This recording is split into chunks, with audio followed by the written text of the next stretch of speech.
হাওরে তো সবাই ঘুরতে আসেন, আমরাও এসেছি হাওরে ঘুরতে। তবে আমরা একটু ভিন্নভাবে ঘুরতে চেয়েছি।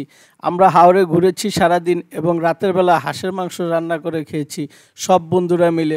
অসাধারণ একটা অভিজ্ঞতা ছিল, তারাই শেয়ার করতে যাচ্ছি আপনাদের সাথে। বাংলাদেশের সুনামগঞ্জের বুকে টাঙ্গুয়ার হাওর প্রকৃতির এক অনন্য সৃষ্টি। চারপাশে শুধু জল আর জল, দূরে সবুজ পাহাড়ের সারি, মাঝে মাঝে ভেসে আসে কাশফুল আর পাখির ডাক। আজকে আমরা বন্ধুরা মিলে হাউস বোটে উঠেছি। দিনের বেলা ঘুরে বেরিয়েছি নীল জলরাশির বুকে, আর সন্ধ্যা নামতেই শুরু হলো আমাদের অন্যরকম আয়োজন। রাতের আড্ডায় সবাই মিলে ঠিক করলাম আজ রান্না হবে হাঁসের মাংস।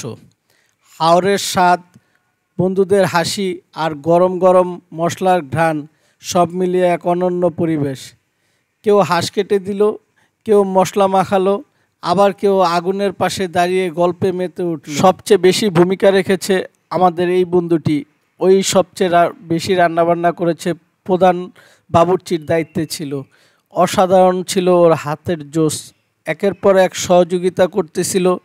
বোটে যারা খাবার পাকানোর দায়িত্বে ছিল, তো তাদের সকলের সহযোগিতায় ও ধীরে ধীরে হাঁস রান্না করতেছিল।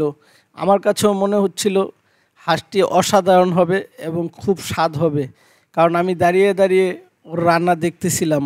এবং কেটে কুটে যা কিছু দিচ্ছিল সব হাউস বোটের মানুষজন দিচ্ছিল, আমরাও সাথে তাদের সাথে হেল্প করেছি।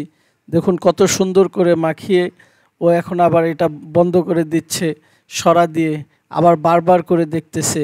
দারুণ মনোযোগী ছিল। এক পর্যায়ে যখন রান্না কমপ্লিট হচ্ছিল, চারপাশে ঘ্রাণ ছড়িয়ে পড়তেছিল, অসাধারণ লাগতেছিল এবং সবাই খুব বিমোহিত হয়ে গেছিল হাঁসের মাংসের ঘ্রাণে।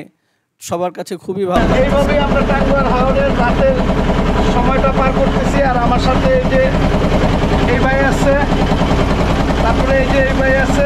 রান্না শেষ করে এখন আমাদের দেখার পালা কীরকম হয়েছে হাঁসের মাংস।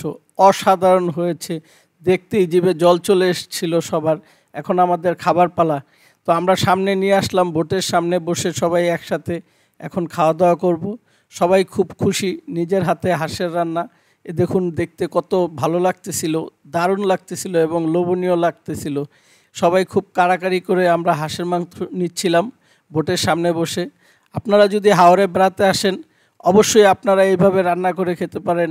জিনিসটা অন্যরকম লাগতে পারে এবং একটু ডিফারেন্ট লাগবে, অসাধারণ লাগবে এবং খুবই ভালো লাগবে আমার মনে হয় আপনাদের কাছে।